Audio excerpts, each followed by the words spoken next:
नमस्कार. सहज आणि सोपे शिक्षण या यूट्यूब चॅनलवर माझ्या सर्व बालगोपालांचं खूप खूप स्वागत आहे. आज आपण 7th स्टँडर्ड जनरल सायन्स यातील chapter number 11 cell structure and microorganism याचा पार्ट 1 बघणार आहोत. अजूनही माझ्या ज्या विद्यार्थ्यांनी माझ्या या चॅनलला सबस्क्राईब केलं नसेल त्यांनी कृपया सबस्क्राईब करा, जेणेकरून करोना या जैविक संकटापासून विद्यार्थ्यांचं अभ्यासाचे जे नुकसान होत आहे त्याच्यासाठी मी हे एक चॅनल सुरू केलेलं आहे. तर सर्वांपर्यंत हे शेअर करा ही विनंती. 11 cell structure and microorganism. Cell structure म्हणजे पेशी रचना आणि मायक्रो ऑर्गॅनिझम्स म्हणजे सूक्ष्म जीव. Let's recall what is the name of minute component of which the body of a living organism is made. तर याचा अर्थ बघा, सजीवांचे शरीर ज्या सूक्ष्म घटकांनी बनले आहे त्याला काय म्हटलं जातं? It is called as cell. Is the number of this smallest unit the same in the bodies of all living organism.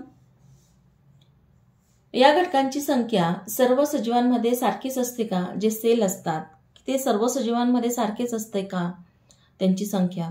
तर सजीवांनुसार, प्रत्येक सजीवानुसार त्याच्या कार्यानुसार सेलची संख्या आणि त्याची जे काही वैशिष्ट्ये आहे ते बदलत जातात. त्याचा आन्सर बघा.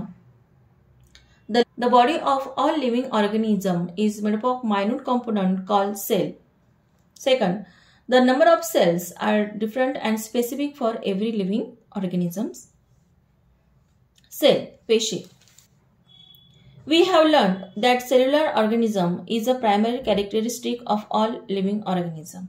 मग पेशीमय रचना, सेल्युलर ऑर्गॅनिझम म्हणजे काय? पेशीमय रचना हे सर्व सजीवांचं प्रमुख लक्षण आहे, कारण सर्व सजीव हे पेशींचे बनलेले असतात. And that the cell is the fundamental structure and functional unit of all organism. मग त्यामुळे बघा, तुम्हाला सेलची डेफिनेशन विचारली जाईल त्यावेळेला ही डेफिनेशन तुम्ही त्या ठिकाणी लिहायची आहे आणि ही तुम्हाला कायमस्वरूपी लक्षात ठेवायचे आहे पुढे जाऊन सुद्धा. मग पेशी ही एक फंडामेंटल म्हणजे मूलभूत, स्ट्रक्चर म्हणजे रचनात्मक, फंक्शनल म्हणजे कार्यात्मक असे एक युनिट, एकक आहे सर्व लिव्हिंग ऑर्गॅनिझमचं. Complete the flow chart. मग इथं हा एक प्रवाही तक्ता दिलेला आहे बघा.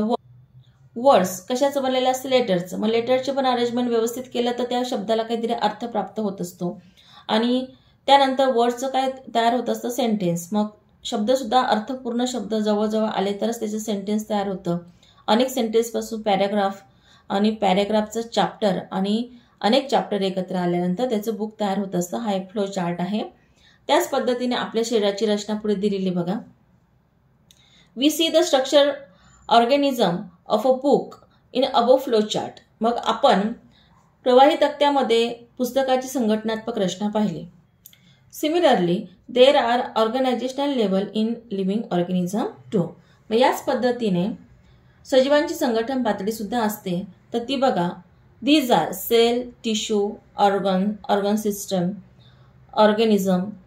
तर सेल, मग शरीर हे सेल पासून बनलेलं असतं. सेल मग अनेक सेल एकत्र आल्यानंतर त्याचे टिश्यू तयार होतं. अनेक टिश्यू एकत्र आल्यानंतर त्याच्यापासून ऑर्गन तयार होतं आणि अनेक ऑर्गन एकत्र आल्यानंतर त्याच्यापासून ऑर्गन सिस्टीम तयार होतं आणि पुढे ऑर्गॅनिझम म्हणजे पूर्ण होल बॉडी तयार होत असते. Cells from the basis of the structure and function of all living organism. It is only with the help of cell that living organism carry out all their life processes. मग ती असते की त्याच्यामुळे सर्व सजीव हे त्यांचे ज्या काही जीवन प्रक्रिया आहे त्यांच्यात घडून येत असतात. मग जीवन प्रक्रिया कोणत्या आहेत बघा, की अन्नग्रहण करणे, त्याचं इनटेक ऑफ फूड, त्याचं पचन करणे, डायजेशन करणे, इजेशन म्हणजे काही एक्सक्रिशन एक प्रकारे, की जे काही वेस्ट प्रॉडक्ट तयार होतं ते शरीराच्या बाहेर टाकणे. तर या पद्धतीच्या काही लाईफ प्रोसेसेस घडून आणण्याचं कार्य सेल मार्फत होत असतं. Use your brain power. मग या पद्धतीचे प्रश्न परीक्षेला विचारले जाऊ शकतात. Where do the life processes of unicellular organism take place. त्याचा आन्सर बघा. तर एक पेशी सजीवांच्या जीवनक्रिया कोठे होतात? All the life processes of unicellular organism take place in a single cell. Feeding, digestion, excretion all take place through one cell. Cell divides into two cells during reproduction. तर सर्व सजीवांच्या ज्या काही जीवन प्रक्रिया आहे त्या एका सेलमध्येच होत असतात. त्यांचं फिडिंग, डायजेशन, एक्सक्रिशन सगळं काही त्या सिंगल सेलमध्ये, मग अमिबा आहे, पॅरामेशियम आहे, ह्या ज्या सिंगल सेल ऑर्गॅनिझम आहेत, तर यांच्यामध्ये सगळ्या लाईफ प्रोसेसेस त्या एका पेशीतच होत असतात. त्यांचं रिप्रोडक्शनच्या वेळेला मात्र जी काही मदर सेल आहे एक, तिचं 2 सेलमध्ये डिवाइड होत असतं, डिव्हिजन होतं आणि त्याच्यापासून 2 बेबी सेल्स तयार होत असतात. Great scientist.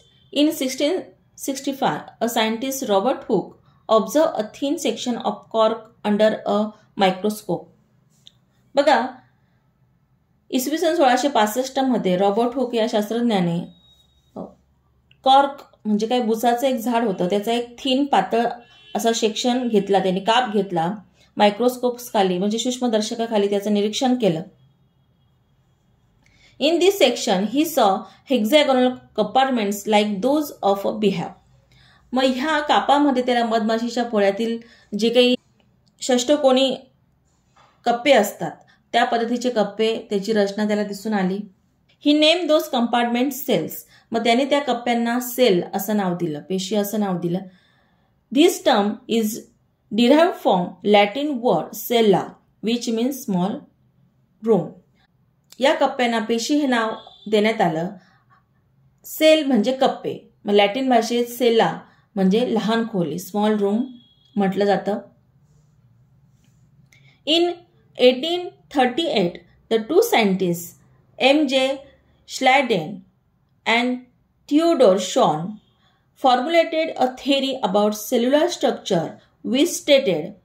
तर बघा, 1838 साली M.J.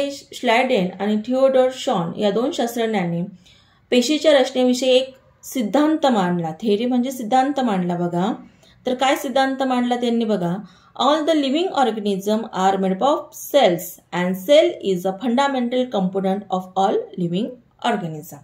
तर त्यांनी असं सांगितलं की सगळ्या सजीवांचं पेशी हा एक पायाभूत घटक आहे, फंडामेंटल कॉम्पोनंट आहे आणि सर्व सजीव हे पेशींचे बनलेले आहेत. In 1885, Rudolf Virchow stated that all cells are formed from pre-existing cells. मग 1885 मध्ये रुडॉल्फ विर्शॉ यांनी असं स्पष्ट केलं की पेशींचा जन्म हा पूर्वी अस्तित्वात असलेल्या पेशींपासूनच होत असतो. प्री एक्झिस्टिंग सेल म्हणजे काय की पूर्वीच्या सेल आहे त्याच्यापासूनच नवीन सेलची निर्मिती होत असते. तर या ठिकाणी ही परीक्षेला माहिती विचारली जाऊ शकते. जरी तुमच्या मागच्या स्वाध्यायामध्ये याविषयी प्रश्न असतील तरी कोणत्या सायंटिस्टने कोणता सिद्धांत मांडला, त्या सायंटिस्टचं नाव, त्यांनी कोणती थेअरी मांडली, तर हे तुमच्या लक्षात असलं पाहिजे. Measurement and observation of cell. पेशींचे मोजमाप व निरीक्षण. In 1673 Anton van Leeuwenhoek assemble various lenses to construct a microscope. मग अँटोनो ल्युवेनहॉक यांनी 1673 साली विविध भिंग एकत्र करून एक सूक्ष्मदर्शक तयार केला. He was the first to observe live bacterial and protozoan cell under a microscope. मग त्यावेळेला जीवाणू आणि आदिजीव यांच्या जिवंत पेशींचे सर्वप्रथम निरीक्षण त्यांनी केले. Cells are extremely minute in size. मग पेशी या अत्यंत सूक्ष्म असतात. We cannot see cells with a naked eyes. मग आपण उघड्या डोळ्यांनी ते बघू शकत नाही. Micrometre and nanometre are the units use for measuring these their size. मग त्यांची साईज मोजण्यासाठी, त्यांचा आकारमान मोजण्यासाठी मायक्रोमीटर आणि नॅनोमीटर या एककांचा वापर केला जातो. The compound microscope is use for observing cells. मग पेशींचं निरीक्षण करण्यासाठी संयुक्त सूक्ष्मदर्शकाचा वापर केला जातो. पुढे जाऊन तुम्हाला 2 प्रश्न याच्यावर विचारले जाऊ शकतात. पेशींचं निरीक्षण करण्यासाठी कंपाऊंड मायक्रोस्कोपचा आणि जे काही सेल ऑर्गॅनेल्स असतात म्हणजे पेशी अंगके असतात याचं निरीक्षण करण्यासाठी इलेक्ट्रॉन मायक्रोस्कोपचा उपयोग केला जातो. तर हे लक्षात ठेवायचं आहे तुम्ही. An object on a glass slide magnified many times by the lens of this microscope. तर ग्लास साईडवर जे काही ऑब्जेक्ट आपण ठेवलेला असेल तर तो या मायक्रोस्कोपमुळे कित्येक पटीने आपल्याला ती वस्तू आपल्याला दिसत असते. कंपाऊंड मायक्रोस्कोप बघा, त्याची रचना बघा. आय पीस, ऑक्युलर, त्यालाच नेत्रभिंग असं म्हटलं जातं. ही ट्यूब, नलिका. कोर्स फोकस नॉब, तर स्थूल समायोजक. फाईन फोकस नॉब म्हणजे सूक्ष्म समायोजक, बारीक निरीक्षण करण्यासाठी हे ॲडजस्ट केले जातात नॉब.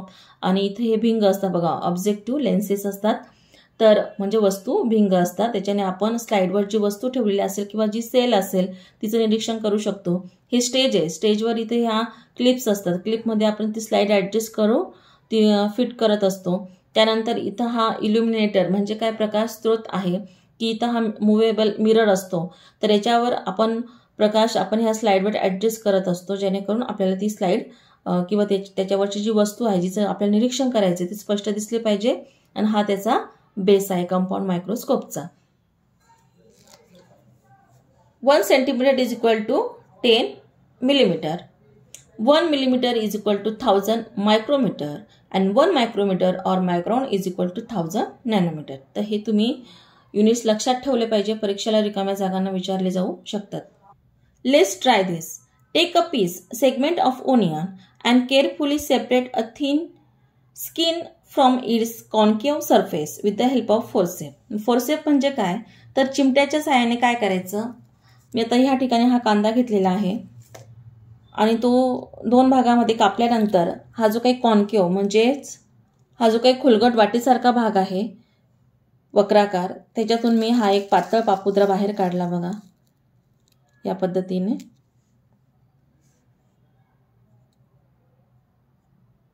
तुम्ही मोठाही काढू शकतात, आपल्याला निरीक्षणासाठी एवढा फार झाला. तर मग आता ह्या पातळ पापुद्र्याचं काय करायचं बघा. Place the membrane on a glass slide and put a drop of water on it. मग हे मेम्ब्रेन ग्लास स्लाइडवर ठेवायचं, त्याच्यावर काय करायचं, पाण्याचा ड्रॉप टाकायचा आणि याला घड्या पडू द्यायच्या नाही. Take care that the membrane does not get folded while placing on the slide. मग स्लाइडवर काचपट्टीवर ठेवत असताना ह्या मेम्ब्रेनला घड्या पडणार नाही, याची पूर्ण काळजी घ्यायची आहे आपण. पुढे बघा. Put a drop of a dilute solution of iodine or eosin over it and observe under 10x objective of the compound microscope. मग वरती जो मायक्रोस्कोप बघितला आपण, तर त्याचा तो लेन्स ॲडजस्ट करायचा, 10x करायचा आणि त्याच्याखाली हा पातळ पापुद्र्याचं निरीक्षण करायचं. याच्यावर पाण्याचे थेंब टाकल्यानंतर त्याच्यावर आयोडीन किंवा डायल्यूट इओसिन टाकायचं आणि पुन्हा त्याच्यावर दुसरी काचपट्टी ठेवायची, स्लाइड ठेवायची आणि क्लिपमध्ये ती ॲडजस्ट करायची. वरती तुम्हाला स्टेजमध्ये दाखवलंच आहे, ती क्लिपमध्ये ॲडजस्ट करायची आणि 10x ऑब्जेक्टिव्ह याच्याखाली लेन्सखाली त्याचं निरीक्षण करायचं. तर निरीक्षण केल्यानंतर तर ह्या पापुद्र्यामध्ये काय दिसणार आहे, या पद्धतीचं तुम्हाला स्ट्रक्चर दिसणार आहे बघा. Don't forget to put a cover slip over the onion skin on the slide before placing it under the microscope. मग सांगितलंच मी तुम्हाला की आच्छादन काच म्हणजे दुसरी साईड ठेवण्यापूर्वी काय करायचं आहे, आधी हे टाकायचं आणि त्यानंतर दुसरी काच आपल्याला त्याच्यावर प्लेस करायची आहे. तर या पद्धतीचे कंपार्टमेंट्स तुम्हाला दिसतील. हा जो काही डार्क डॉट दिसतोय हा न्यूक्लियस आहे. In the same way observe the cell from various parts of plant like leaves, bark, root tip etcetera. मग या पद्धतीनेच आपण वेगवेगळ्या वनस्पतींचे काही पानं असतील, बार्क म्हणजे साल असेल, खोडाची साल, रूट टिप म्हणजे जी काही मुळं असतील त्याचं टोक काढून त्याचं सुद्धा निरीक्षण करू शकतो आपण वरील पद्धतीने. Etcetera.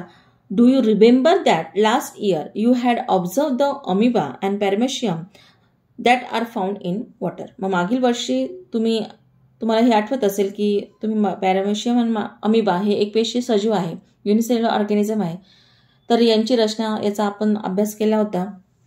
Can you tell are the cells that you observe all alike. मग तुम्ही निरीक्षण केलेल्या सर्व पेशी एकसारख्याच असतात का. व्हॉट आर देअर स्ट्रक्चर, त्यांची रचना कशी असते. व्हॉट आर देअर शेप्स, मग त्यांचे आकार कसे आहे. तर याचा अभ्यास आपण पुढील भागामध्ये करून घेणारच आहोत. तर या प्रश्नाचं उत्तर तुम्हाला तिथे मिळणारच आहे, त्यावेळेला तुम्ही या प्रश्नाचं उत्तर लिहून घ्या. Books my friends. Collect interesting information about cells from the reference books in the school library.